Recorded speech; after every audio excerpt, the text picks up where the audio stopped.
Hi, everyone, and thank you for joining us for today's Honolulu Torero Club event, The Traveler's Guide to 2022, featuring April Cheng, class of 2007, founder of TravelChic World.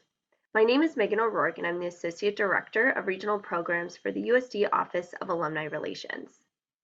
Today's event was designed with the Alumni Association's mission in mind to engage and enrich the Torero community for life. We do so every year through in-person and virtual social events, interactive webinars, lifelong learning opportunities, and career-focused programming.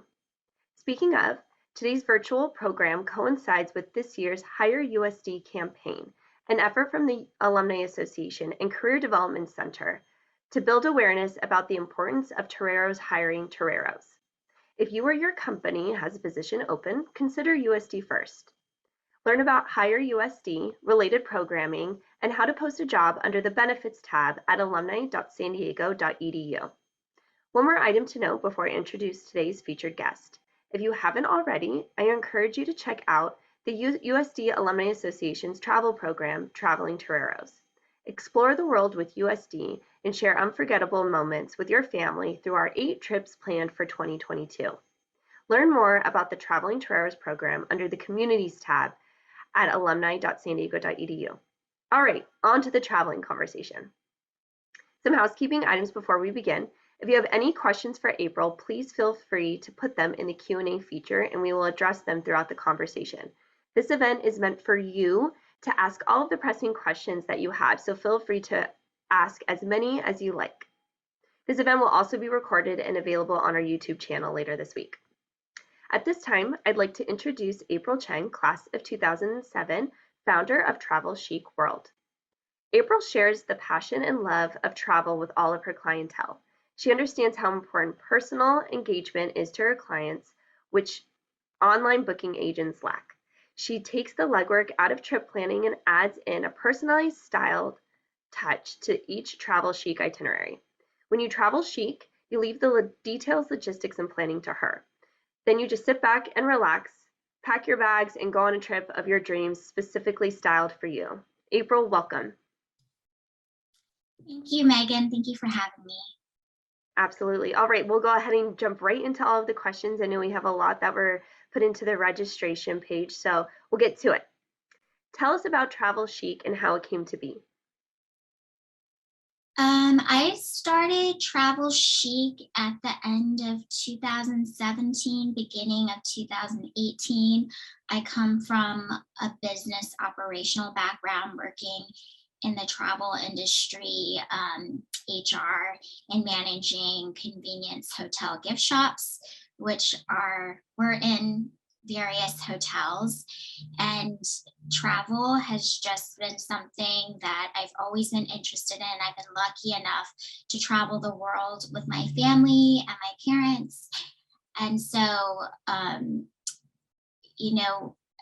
when I got kind of tired of managing people 24/7, my dad just had this idea of opening a travel agency because we travel extensively and I usually do their itineraries. So kind of just took this leap of faith and opened my own agency.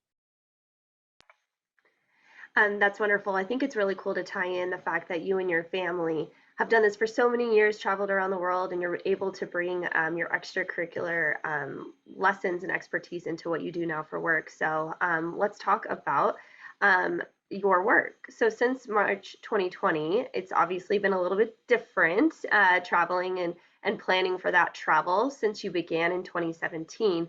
But in 2020, the world learned to operate in a new way. Because of COVID, right? So can you elaborate on the pivot in business practices and processes and what that's looked like for you since the start of the pandemic? Yeah, so during 2019 was the beginning of COVID. It really hit the travel industry, basically the entire world, really hard, especially if you rely on tourism as a form of your business. But that branches into weddings, events. So what I did in 2020 was, because I couldn't plan trips outside, like to the mainland. I live in Hawaii, I'm based in Hawaii. And because I can plan trips to the mainland or internationally, I sort of just focused on the local community here in Hawaii and helping with the legislation in regards to opening businesses back up. So I joined with the Chamber of Commerce of Hawaii and sat on their Small Business Advisory Council just to advise on how to open up with the travel industry and how the rules and regulations with COVID really impacted small businesses. And then I started just partnering and working with local businesses and getting small businesses like doing blogs on there, locally made items and things like that. So I used 2020 and 2021 as a networking opportunity for me to engage with local businesses here, but also engage social media wise with like other companies that plan travel, tour groups and things like that. And then I would do blogs with them. And so that was 2020. Let's talk about 2022 and probably 2021. Let's talk about 2022 a little bit. What is the international outlook for 2022 with countries opening up? Some of them opening up, and some of them are still a little bit more conservative with their borders. What can you tell us about that? So I'm very positive for 2022 in regards to international travel. It does depend on which country you're going to. Most countries now do require you to be vaccinated in order to be exempt from taking a PCR test before travel. Some countries are more stricter than others where you have to be vaccinated and you also have to take a COVID test before entering that country. But in regards to what we're seeing with COVID and travel now, but just the impacts of COVID on your body, you can test positive up to 12 weeks after you have COVID and are recovered. So that's been a huge, I guess,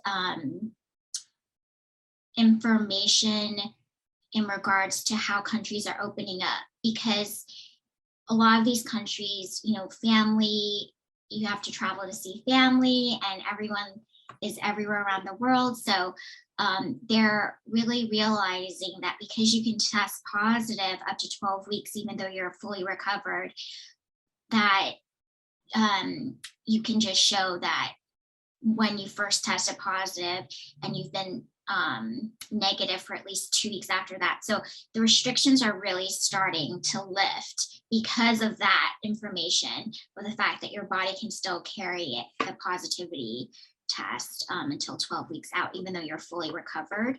So a lot of countries are now, you know, not requiring the PCR test. Wonderful.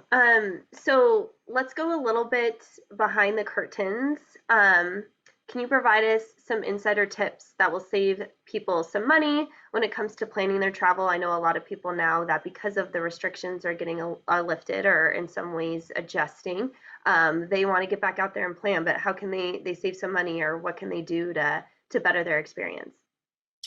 So I always suggest to plan in advance.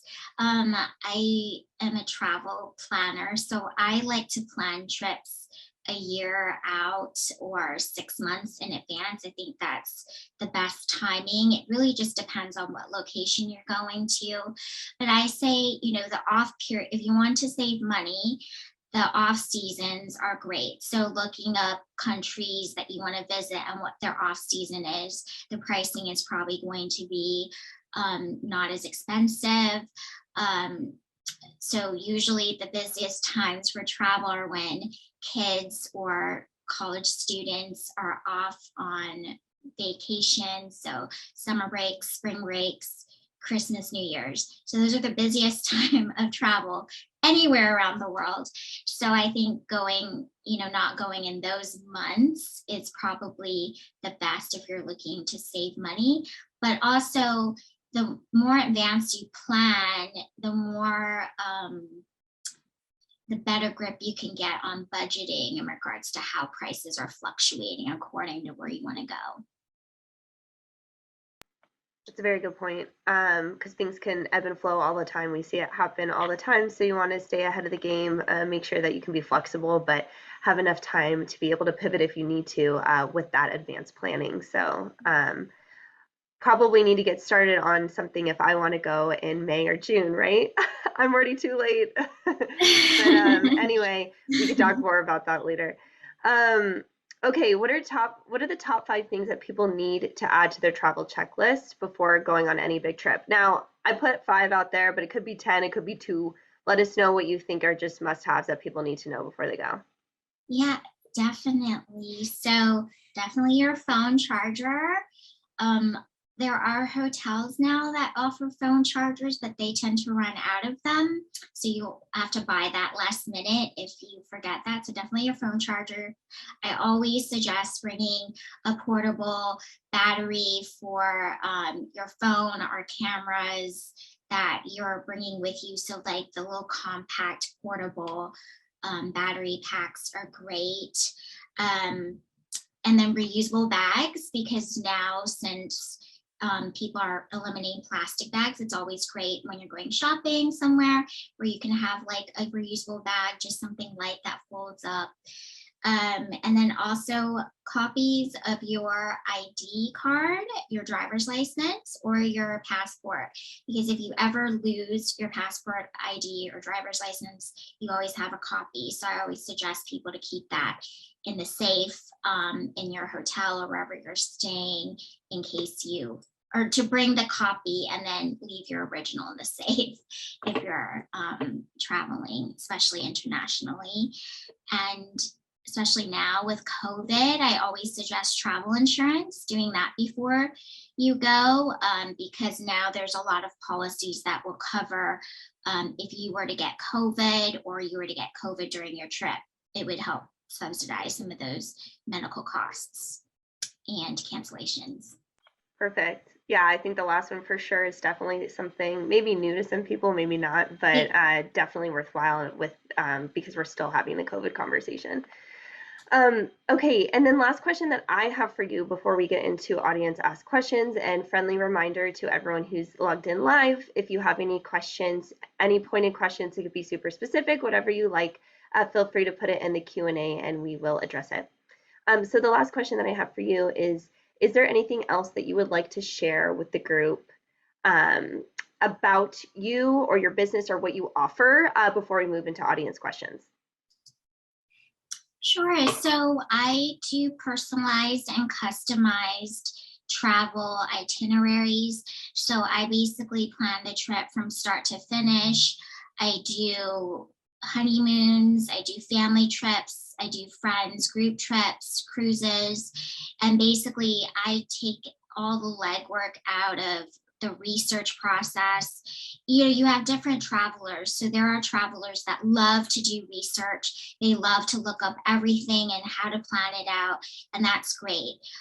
So those travelers probably wouldn't use my services. I'm more for the type of person that doesn't have time to research the location, logistics of getting to and from, activities. I basically just take what my clients want and what they're looking for and their budget range, and then I plan it with them, and I'm with them the entire way. So I literally am in contact with them until they take their trip, and then afterwards, because usually they come back because they are happy with my services. Very cool. And then, so some questions we have from the audience. I want to make sure we have some time for that.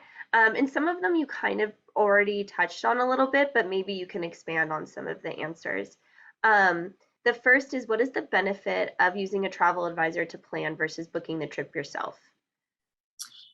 So yeah, what I sort of just talked about, if you don't know where to start, you don't know which location's the best to stay in, a safe neighborhood, you're not familiar with the area, and especially with these regulations in regards with COVID now, it's been a huge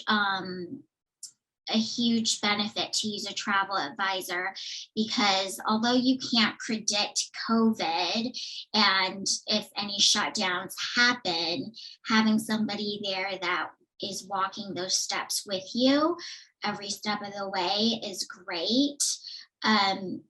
And so that's probably why you would want to use a travel advisor. And then you don't, I mean, I do hours and hours of research for my client trips. So I put in a lot of time. It's a personalized service. So if you have any questions, I'm always here to talk on the phone, do a Zoom meeting, or, you know, if they're local clientele, meet up with them, and I go over the entire itinerary. So any questions you have, you just ask it as we are planning.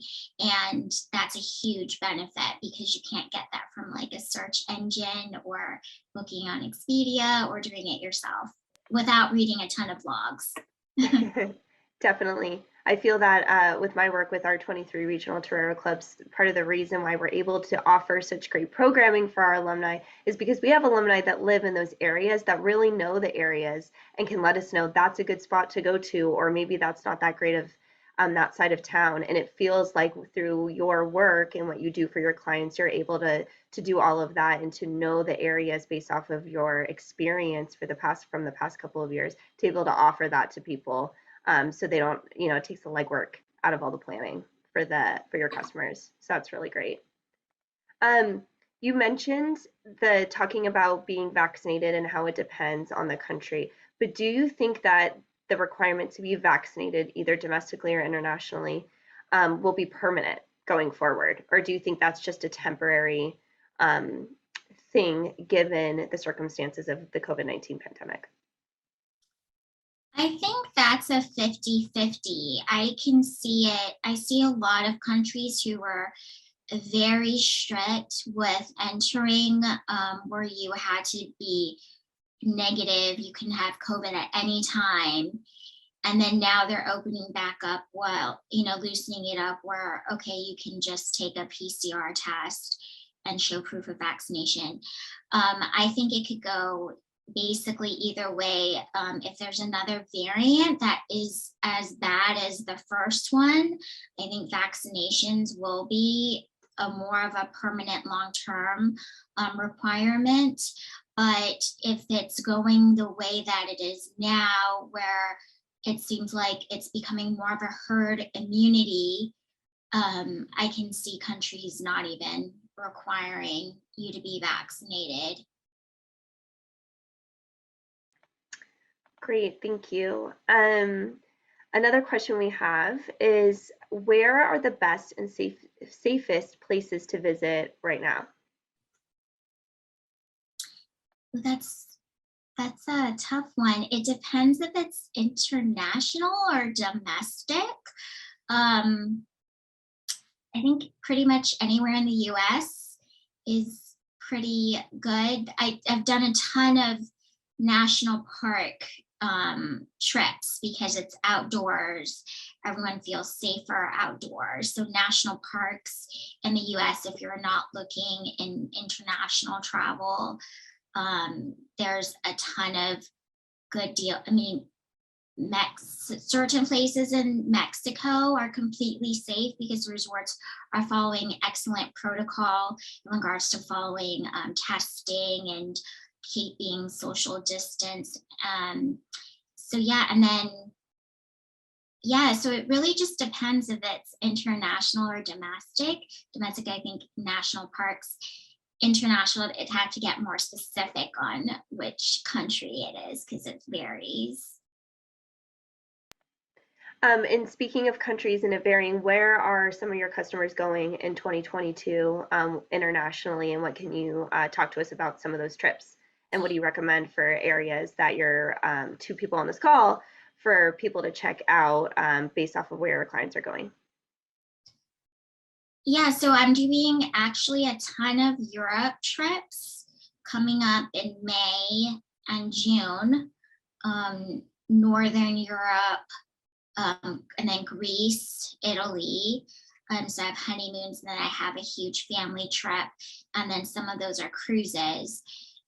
So yeah, so how I'm following up with that is basically just updating myself every day on those regions in regards to what their restrictions are. It is hard with COVID because it's a lot of, you have to be flexible in traveling during a pandemic. And that's why I tell all my clients who book a trip with me, if you can't be flexible with things changing last minute or having to cancel something because of COVID, then it's probably not best to travel this year. But if you're okay with that, and then we do the travel insurance to ensure that if it's anything you can't prevent, you can get your money back or some of your money back at least. But yeah, I'm just keeping updated on the COVID policies, the restrictions, occupancy sizes in groups or, hotel occupancies. So that's how I'm, planning and following up with those Europe trips. Great. We have a question from Pam that came in from the Q&A. Do you work with your clients if they end up getting sick overseas and need extra stays? It depends on where they're going. So one good thing about my service industry or what I provide is I have a lot of representatives that are based out of basically every country in the world of where you're going to. So usually they'll have like 24 hotlines if I can't be available 24/7 or because of the time difference if you're traveling. So usually I'm always setting my clients up with some sort of concierge service assistant that if they run into any trouble, if they were to get COVID during their trip, they have an emergency number that they can call. Perfect. Thank you. And then Caitlin wrote in and said, generally, how long can you travel in Europe without needing a visa? Again, depends on which country in Europe. Usually it's if you have a visa, you can do, it ranges. So you can do from anytime from 30 days plus, depending on, you have to get a travel visa. So it depends on which country, but usually it's 30 days they allow you to do that.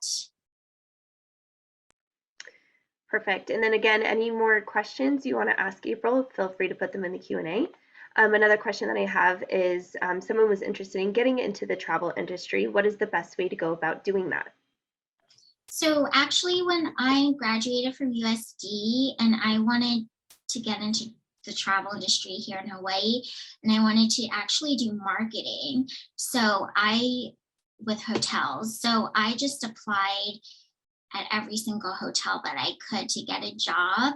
And internships are great in getting involved in the travel industry. So especially hotels, I think hotels or any tour group agencies like Disney, if you're in San Diego, like SeaWorld or hotels, like hotels are great. It's a great stepping stone into the travel industry because you understand how things are booked. You understand occupancy rates. You understand people traveling from all over the country, and you get a better feel of how to interact with people who are traveling. So I would say hotels are a great stepping stone. Awesome. I think that's really great for anyone who's on the call who might be looking to get into the travel industry. I know we have some students on here too, so that will be helpful for them when they're trying to make their postgraduate decisions on what's next. Yeah. Another question, and I know this probably depends on the area that someone goes to, but how long would you recommend someone doing an international trip? Say Europe, for example. Would you, how many days would you recommend that they stay there? Again, I know it depends on how many countries they want to see, but what's the sweet spot for that? And two, how many days do you, or countries do you recommend people visiting? Because I've heard so many people do it so many different ways. Because the countries are so close in Europe, people are able to hop from one to the next really quickly. But then that causes them to be in each space for a really short time. So what would your recommendation be for going to Europe? How long to stay and how many countries to see? That's a great question, Megan. So you'll find that when you're traveling, you'll discover what type of traveler you are. There's travelers who like to stay a day or two in one country and then hop on to the next. If you're the type that likes to spend like 3 or 4 days in one country just to see the top sites, that's like a different type of traveler. Actually, it surprises people, but my favorite way of traveling is cruising, because you get to go from port to port. The transportation's taken care of for you. You don't have to pack and unpack unless you're doing your pre or post trip after the cruise, but you get to see so much more within a shorter period of time. So for instance, I have clients that are going to Paris and London next month, and it's their first time. So their trip, I would say like a good 5 to 9 days is a good time for Paris and London, just to see all the top sites that they wanted to see, like the Eiffel, the Louvre, Versailles. So, and then London, you know, the London Bridge and Buckingham Palace. So yeah, I think you definitely have to take into account how many countries you're going to. And it does seem easy that with Europe, you can jump from place to place. That is this for most cases. But with COVID now, it can differ. So definitely look that up, look at the US Embassy sites for that particular country, and then also look at travel.state.gov to look at which country you're planning on visiting. But it really just depends on estimating how much time you want to spend there, is how much you want to do and how much you want to see, because that can depend on how much time you spend in each place. Definitely. Yeah, I think people just need to go and kind of figure out what type of traveler they are.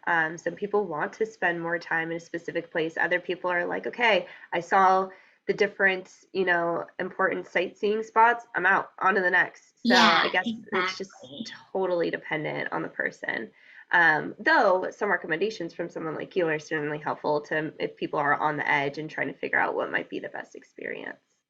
Um, and so speaking of going international, what are some of your top favorite places that you recommend your clients going to, say they don't know where to go or don't have an idea, or just where you've been that you've really enjoyed that might not be as common as most people go to when they are traveling from the US to other places for people on this call?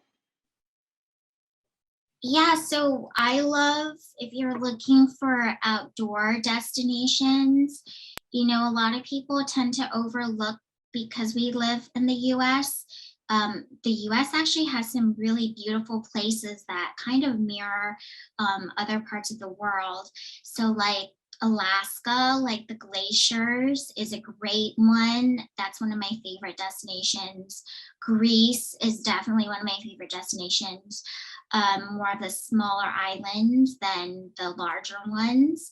And then Croatia, I love Croatia. And then Europe, Switzerland, Sweden. We have amazing ice cream. It's so good. But yeah, those are some of my favorites. I've been to Russia, but that's a little bit, a little different now.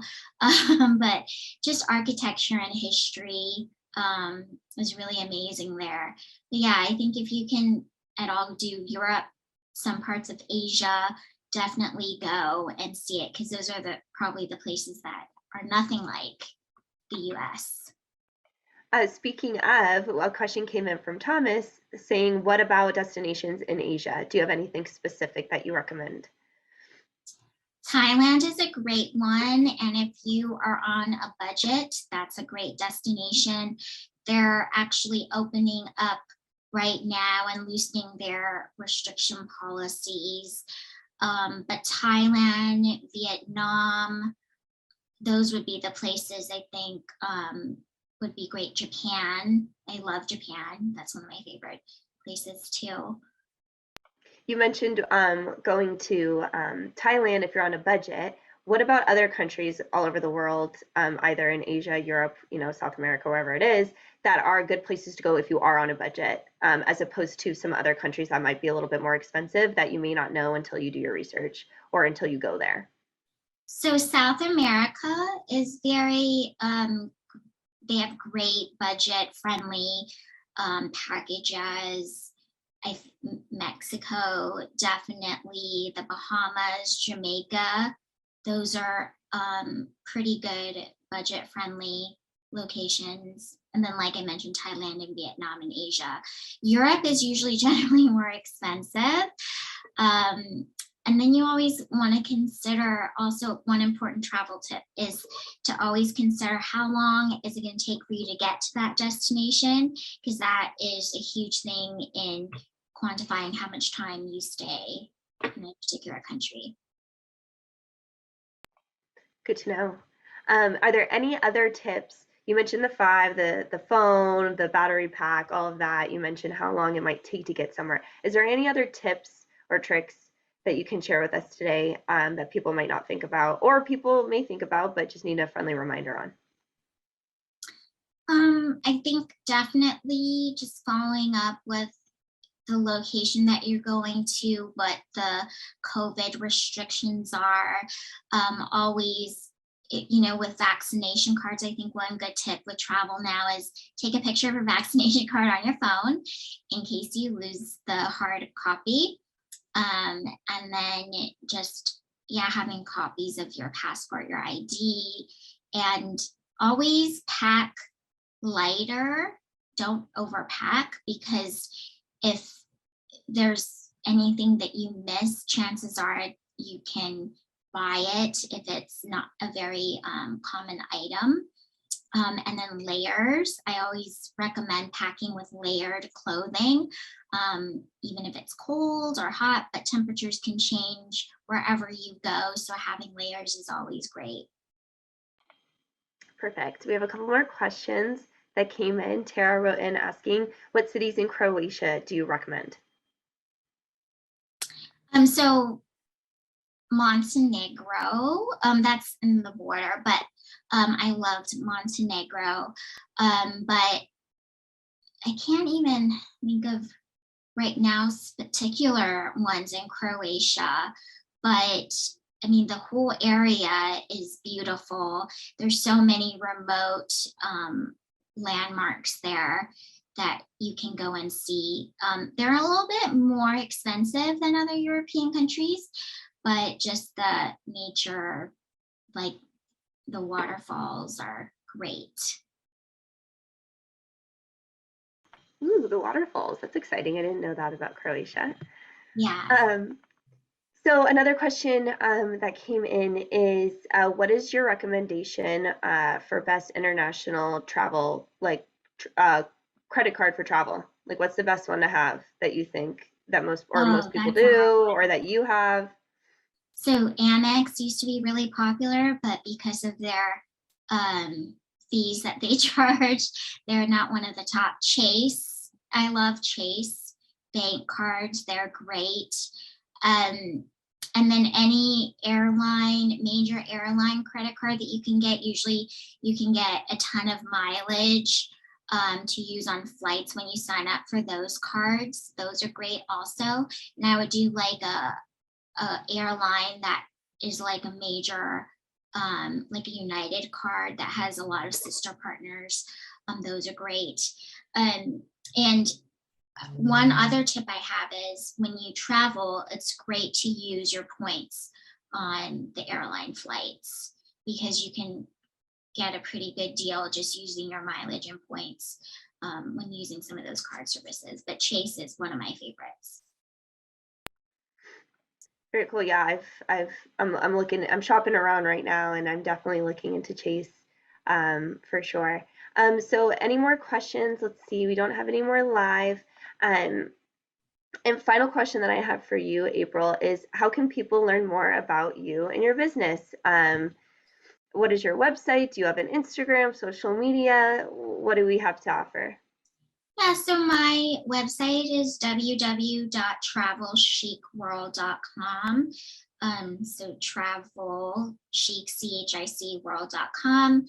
I think it's in the email invite that you sent, and also my Instagram is TravelChic World. So if you guys want to follow me, or if you ever just have questions in regards to my services, it's always easier to email me at april@travelchicworld.com.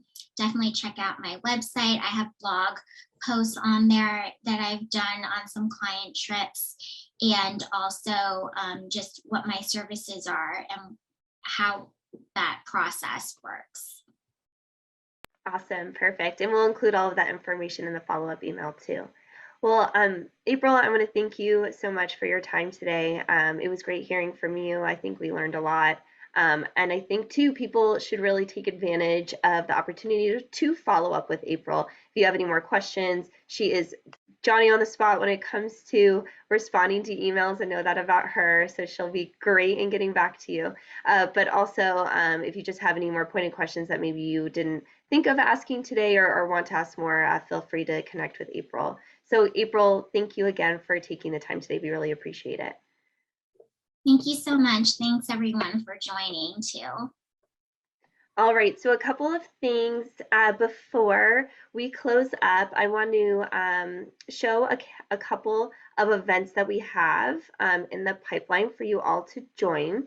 So if you, let's see if I can share my screen. Oh, we don't have it available. I'll just read it off, no problem.